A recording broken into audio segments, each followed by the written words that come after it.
Objective 2 का question number 10। तो ये बहुत ही अच्छा प्रॉब्लम है बेटा, बेस्ट प्रॉब्लम है काइनेमेटिक्स का एससी वर्मा का। मैं आपको कोई कैलकुलेशन नहीं करनी, सिंपल वेक्टर एडिशन पर बेस्ड है। ठीक है, तो देखो एक एक लाइन पढ़ते हैं हम इसकी। The acceleration of particle as seen from the two frames S1 and S2। तो आपको उसकी डेफिनेशन पता है रिलेटिव वेलोसिटी की। लेट से पार्टिकल P है, तो विद रिस्पेक्ट टू S1 जो एक्सेलरेशन होगा, ठीक है, that will be is equal to acceleration of P with respect to ground minus acceleration of S1 with respect to ground। ठीक है, तो अब इसको देखो एडिशन फॉर्म में लिखो, acceleration of P with respect to ground vector, और आपको पता है माइनस है तो वेक्टर एडिशन में ही लिख देते हैं इसको। तो कौन से दो वेक्टर का एडिशन है? AP with respect to ground vector और minus AS1 with respect to ground vector. ठीक है, इसी तरह पार्टिकल का दूसरे फ्रेम S2 में एक्सेलरेशन क्या होगा, ये आपको अभी इसको ड्रॉ करेंगे अपन अभी। ठीक है, अभी जस्ट हम ये बता रहे हैं कि इसको वेक्टर फॉर्म में आप कैसे लिखोगे। तो acceleration P with respect to ground और minus AS2 with respect to ground, ये आ जाएगा। ठीक है, अब इसको भी वैसे ही लिख दो आप, acceleration of P with respect to ground plus minus acceleration of S2 with respect to ground. ठीक है, तो अब इन वेक्टर को एक बार ड्रॉ करना, जैसे आपको triangle law of vector addition पढ़ा है सब बच्चों ने बहुत ज्यादा। ठीक है, तो आप उस फॉर्म में इसको ड्रॉ करेंगे तो कैसे करेंगे इन दोनों वेक्टर्स को? Triangle law of vector addition से। तो वही जस्ट ड्रॉ कर रहा हूँ मैं। देखो आप कि P with respect to ground ये रहा आपका। ठीक है, let's say this is acceleration of P with respect to ground. अब दूसरा है माइनस AS1, तो ये वेक्टर मैं बोल रहा हूँ, देखो ये वाला, this vector is minus AS1 with respect to ground। ठीक है, और ये है आपका acceleration of P with respect to ground।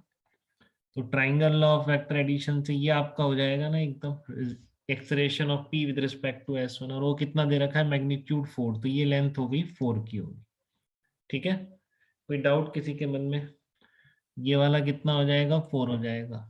ठीक है, रेक्टेंगल ऑफ वेक्टर एडिशन, इन दोनों वेक्टर का एडिशन का रिजल्टेंट ही होता है। ऐसे इसको भी ड्रॉ करो एक बार, acceleration of P with respect to ground and minus AS2। Let say ये कोई दूसरा वेक्टर है, कहीं यहाँ पर है, इधर बना लेते हैं इसको।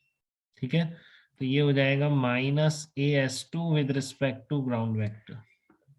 ठीक है, अब आप कह रहे हो कि इन दोनों का एडिशन, इन दोनों वेक्टर्स का addition P with respect to ground and this minus AS2 with respect to ground, ये भी कितना है? 4 है। तो फिर वही ट्राइंगल ऑफ वेक्टर एडिशन से ये रिजल्टेंट कितना आ जाएगा? यहाँ तक का 4 आ जाएगा आपका। ये तो ट्राइंगल कंप्लीट कर देते हैं इसको। ये देखो आपका इस तरह से ये वाला वेक्टर था, ये वाला। ठीक है, तो ये वाला आपका, ये डिस्टेंस भी 4 हो जाएगी। कोई डाउट किसी को? बिल्कुल, ट्राइंगल ऑफ वेक्टर एडिशन से this vector plus this vector is equal to this vector, तो ये दोनों लेंथ एक तरह से 4 हो गई। अब क्या कह रहा है आपसे? ये acceleration of S2 with respect to S1 निकालना है। ठीक है, तो सबका वही है कि आप एक S2 का S1 के रिस्पेक्ट में एक्सेलरेशन निकालो तो अपने आप हो जाएंगे सारे ऑप्शंस। तो निकालो आप इसमें AS2 with respect to S1 vector.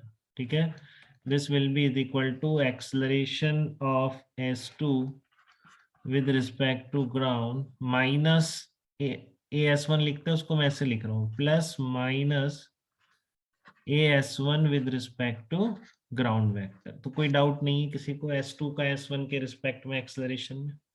ठीक है, AS2 with respect to ground minus AS1 with respect to ground. तो इन दोनों वेक्टर का एडिशन कौन सा होगा? देखो AS2 तो कौन सा हो गया? ये अपोजिट वाला AS2 हो जाएगा। ठीक है, और ये वाला माइनस AS1 था ही। ठीक है ना, ये अपन ने क्या लिया था? माइनस AS2 लिया था। तो ये वाला वेक्टर क्या हो जाएगा?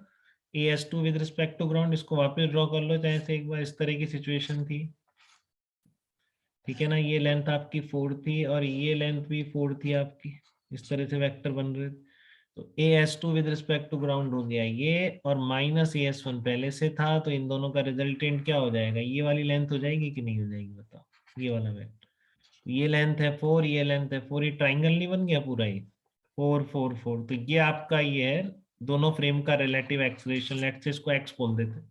ठीक है, तो अब ये सबको पता है कि सम ऑफ टू साइड्स, ठीक है ना, थर्ड साइड से ट्राइंगल में हमेशा क्या होता है, ज्यादा होता है। तो इस वजह से मैं बोल सकता हूँ x 100% 8 से कम होना चाहिए और 0 से ज्यादा होना चाहिए।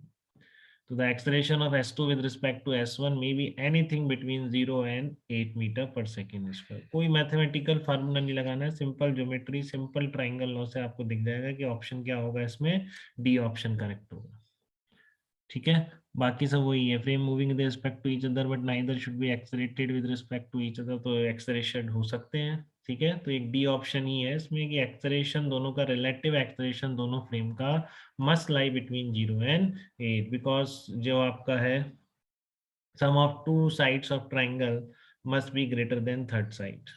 ठीक है, तो यहाँ तक कोई कंफ्यूजन किसी को तो आप बताइए मुझे, बाकी कंप्लीट हो गया।